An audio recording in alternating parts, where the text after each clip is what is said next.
Hello everyone, നിങ്ങളെല്ലാവരും board എക്സാമിൻ്റെ തിരക്കിലാണെന്നറിയാം. എന്നാലും വളരെ ഇമ്പോർട്ടൻ്റ് ആയിട്ടുള്ള കുറച്ച് കാര്യങ്ങളൊന്ന് പറയാൻ വേണ്ടിയാണ് വന്നിരിക്കുന്നത്.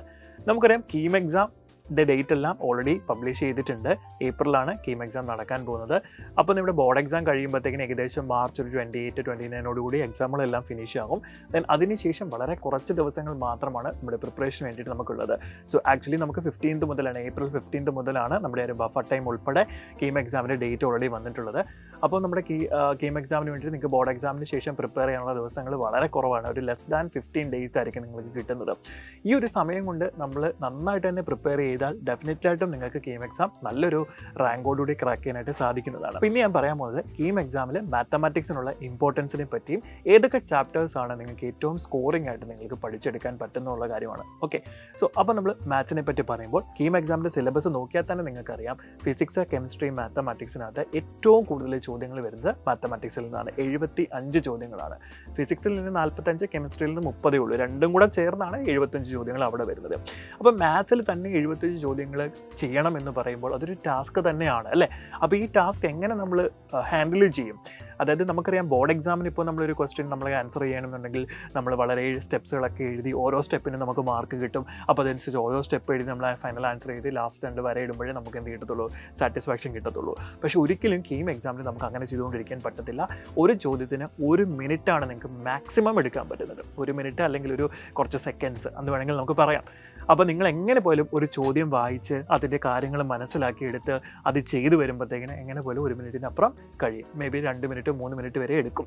അപ്പോൾ ഈ 75 ചോദ്യങ്ങൾ നിങ്ങൾക്ക് ചെയ്യാൻ പറ്റുന്ന ക്വസ്റ്റ്യൻസ് തന്നെയായിരിക്കും നമ്മുടെ ക്വസ്റ്റ്യൻ പേപ്പറിൽ ഉണ്ടാകുന്നത്. ഇതിന് നമുക്ക് വേണ്ടത് സ്പീഡാണ്.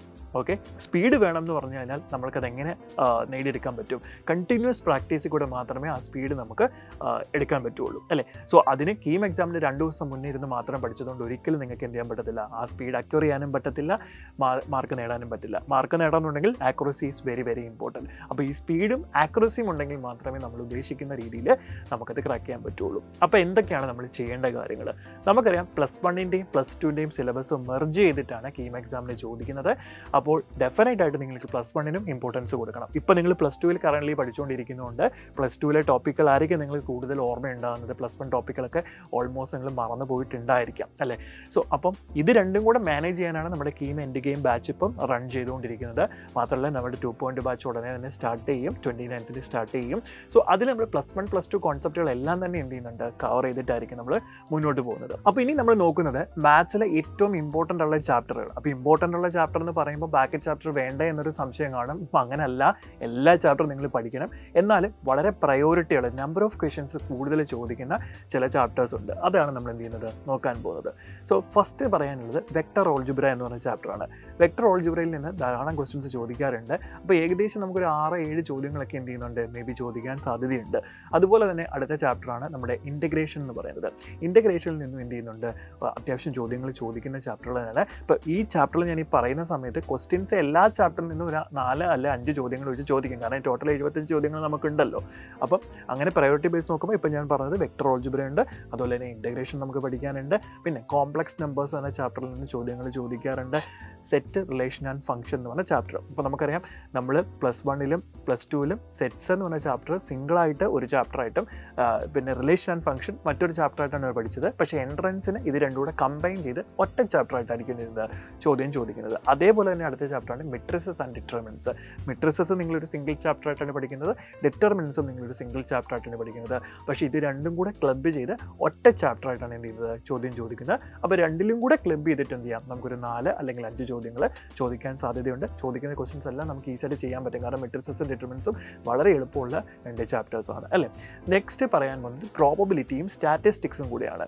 ഇത് രണ്ടും ക്ലബ് ചെയ്ത് ഒറ്റ ചാപ്റ്ററായിട്ടാണ് ചോദിക്കുന്നത്. അപ്പോൾ പ്രോബബിലിറ്റിയിലെയും സ്റ്റാറ്റിസ്റ്റിക്സിലെയും ക്വസ്റ്റ്യൻസ് വളരെ സിമ്പിളായിട്ട് നമുക്ക് ചെയ്യാൻ പറ്റുന്ന ക്വസ്റ്റ്യൻസ് മാത്രമേ ഉണ്ടാവുള്ളൂ. അപ്പോൾ ഇത് രണ്ടും കൂടെ ക്ലബ് ചെയ്ത് നമുക്കൊരു 4 അല്ലെങ്കിൽ 5 ചോദ്യങ്ങൾ എന്ത് ചെയ്യാം, ചോദിക്കാൻ സാധ്യതയുണ്ട്. പിന്നെ വരുന്നതാണ് പെർമ്യൂട്ടേഷൻ കോമ്പിനേഷനും ബൈനോമിയൽ തിയറം എന്ന് പറഞ്ഞാൽ ഒറ്റ ചാപ്റ്ററായിട്ടാണ് അതും കൺസിഡർ ചെയ്യുന്നത്. അപ്പോൾ ഈ 2 ചാപ്റ്ററിനകത്തുനിന്നും നമുക്കറിയാം ബോർഡ് എക്സാം ലെവലിൽ നിങ്ങൾ എന്താണോ പഠിക്കുന്നത് അതിനേക്കാളും ഒരു പടി മുകളിലായിട്ട് എന്ത് ചെയ്യുന്നുണ്ട്, ഒരു കുറച്ചും കൂടെ നമ്മൾ ആലോചിക്കേണ്ട രീതിയിലുള്ള ചോദ്യങ്ങളെ വരത്തുള്ളൂ. പക്ഷെങ്കിൽ നമുക്ക് എന്ത് ചെയ്യാൻ പറ്റും, സോൾവ് ചെയ്തെടുക്കാൻ പറ്റുന്ന ക്വസ്റ്റ്യൻ തന്നെയാണ്. തന്നെയാണ്. അപ്പോൾ ഇത്രയും ചാപ്റ്റേഴ്സ് വളരെ ഇമ്പോർട്ടൻ്റ് ആണ്. അടുത്ത് നമ്മൾ പറയാനുള്ളത് 3 ഡയമെൻഷണൽ ജോമെട്രി. 3 ഡയമെൻഷണൽ ജോമെട്രി +1 +2 കൂടെ ഒന്നിച്ച് ഒറ്റ ചാപ്റ്ററായിട്ടാണ് എന്ത് ചെയ്യുന്നത് ചോദ്യങ്ങൾ വരുന്നത്. അതിൽ നിന്നും എന്ത് ചെയ്യുന്നുണ്ട് വളരെ ബേസിക് ആയിട്ടുള്ള കാര്യങ്ങൾ മാത്രമേ ക്വസ്റ്റ്യൻസ് ചോദിക്കാറുള്ളൂ. സോ ഇത് നിങ്ങൾക്ക് എന്ത് ചെയ്യാൻ പറ്റും, ഈസി ആയിട്ട് സോൾവ് ചെയ്തെടുക്കാനായിട്ട് പറ്റുന്നതാണ്. പിന്നെ കുറച്ച് ബുദ്ധിമുട്ടായിട്ട് നിങ്ങൾക്ക് ഫീൽ ചെയ്യുന്ന ചാപ്റ്റേഴ്സ് ആണ് കണ്ടിന്യൂറ്റി ആൻഡ് ഡിഫറൻഷ്യബിലിറ്റി എന്ന് പറയുന്നത്, പിന്നെ ആപ്ലിക്കേഷൻ ഓഫ് ഡെറിവേറ്റീവ്സ്, ഇങ്ങനെ കുറച്ച് ചാപ്റ്റേഴ്സ് ഉണ്ട്. പക്ഷേ ഇതിൽ നിന്നും വളരെ എളുപ്പമുള്ള ലിമിറ്റ്സിൻ്റെ കോൺസെപ്റ്റ്, അതുപോലെ തന്നെ കണ്ടിന്യൂറ്റിയുടെ ബേസിക് കോൺസെപ്റ്റ്, ഇതൊക്കെ വെച്ചിട്ടുള്ള ചോദ്യങ്ങളെ നമുക്ക് ചോദിക്കത്തുള്ളൂ. സോ അതൊന്ന് പഠിച്ചു വെച്ച് കഴിഞ്ഞാൽ തന്നെ അത്യാവശ്യം നിങ്ങൾക്ക് എന്ത് ചെയ്യാൻ പറ്റും, സ്കോർ ചെയ്യാനായിട്ട് പറ്റും. പിന്നെ വളരെ എളുപ്പമുള്ള ചാപ്റ്ററാണ് സീക്വൻസ് ആൻഡ് സീരീസ് എന്ന് പറഞ്ഞൊരു ചാപ്റ്റർ. ഇതിനകത്ത് EP ആൻഡ് GP റിലേറ്റഡ് ഒരുപാട് ചോദ്യങ്ങൾ നമുക്ക് ചോദിക്കും. ഒരു 5 ചോദ്യം എന്തായാലും ചോദിക്കാൻ സാധ്യതയുണ്ട്. ഇതിൽ നിന്ന് നിങ്ങൾ ജനറൽ ആയിട്ടുള്ള ഫോർമുലാസ് ഒന്ന് പഠിച്ചു വെച്ച് കഴിഞ്ഞാൽ നിങ്ങൾക്ക് തന്നെത്താനെ ക്വസ്റ്റ്യൻസ് സോൾവ് ചെയ്യാനുള്ളതേ ഉള്ളൂ. പിന്നെ സ്ട്രെയിറ്റ് ലൈനിൽ നിന്ന് വളരെ ബേസിക് ആയിട്ടുള്ള ക്വസ്റ്റ്യൻസ് ചോദിക്കാറുണ്ട്.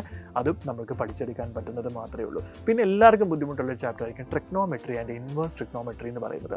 ഇൻവേഴ്സ് ട്രിഗ്നോമെട്രിയിൽ നിന്ന് നിങ്ങൾക്ക് ആ പ്രോപ്പർട്ടി മാത്രം പഠിച്ചു വെച്ചാൽ തന്നെ അത്യാവശ്യം ക്വസ്റ്റ്യൻസ് എന്ത് ചെയ്യാൻ പറ്റും, സോൾവ് ചെയ്ത് എടുക്കാൻ പറ്റും. പിന്നെ ട്രിഗ്നോമെട്രിക്കകത്ത് സാധാരണ ചോദിക്കുന്നത് നമ്മുടെ വളരെ ബേസിക് ആയിട്ടുള്ള ട്രിഗ്നോമെട്രിക് റേഷ്യോസിൻ്റെ ക്വസ്റ്റ്യൻസ്, സ്റ്റാൻഡേർഡ് ആംഗിൾസ് വെച്ചിട്ടുള്ള ക്വസ്റ്റ്യൻസ് ആയിരിക്കും കൂടുതലും ചോദിച്ച് കാണുന്നത്.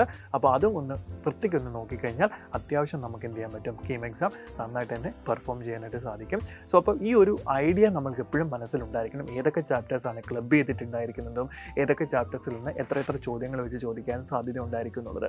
ഇനി നിങ്ങൾ മോക്ക് എക്സാം ചെയ്തുകൊണ്ട് ശീലിച്ചു കഴിഞ്ഞാൽ മാത്രമേ നമുക്ക് എന്ത് ചെയ്യാൻ പറ്റുള്ളൂ, ഈ പറഞ്ഞ സ്പീഡും ആക്യുറസിയും ഒക്കെ നമുക്ക് ഇമ്പ്രൂവ് ചെയ്യാനായിട്ട് പറ്റുള്ളൂ. സോ അപ്പോൾ എല്ലാവരും എന്ത് ചെയ്യുക, നന്നായിട്ട് തന്നെ പ്രിപ്പറേഷൻ തുടങ്ങുക. പിന്നെ ബോർഡ് എക്സാമിന് ശേഷം കീം എക്സാമിൻ്റെ തലേ ദിവസം പഠിക്കാമെന്ന് വിചാരിച്ചിരുന്നു കഴിഞ്ഞാൽ അത് നമുക്ക് ക്രാക്ക് ചെയ്യാനായിട്ട് പറ്റത്തില്ല. ഇതൊരു നല്ല അവസരമാണ്. അപ്പോൾ ഫസ്റ്റ് ചാൻസിൽ തന്നെ നമുക്ക് കീം എക്സാം ക്രാക്ക് ചെയ്യുക എന്ന് പറയുന്നത് വളരെ വലിയൊരു കാര്യം തന്നെയാണ്. അപ്പോൾ ഈ ഒരു 15 ദിവസം കൊണ്ട് നമുക്ക് അടിപൊളിയായിട്ട് എന്ത് ചെയ്യാം, പഠിച്ച് എക്സാമിന് വേണ്ടിയിട്ട് തയ്യാറെടുക്കാം. അപ്പോൾ നമ്മുടെ ബാച്ച് 2.0 ഉടനെ തന്നെ സ്റ്റാർട്ട് ചെയ്യുകയാണ്. മാർച്ച് 20 നമ്മുടെ ക്ലാസ്സുകൾ സ്റ്റാർട്ട് ചെയ്യും. സോ അതൊരിക്കൽ കൂടി ഓർമ്മിപ്പിക്കുകയാണ്. അപ്പോൾ എല്ലാവരും ബാച്ചിൽ ജോയിൻ ചെയ്യുക. നമുക്ക് ഒന്നിച്ച് കീമിന് വേണ്ടിയിട്ട് പ്രിപ്പയർ ചെയ്യാം. All the best.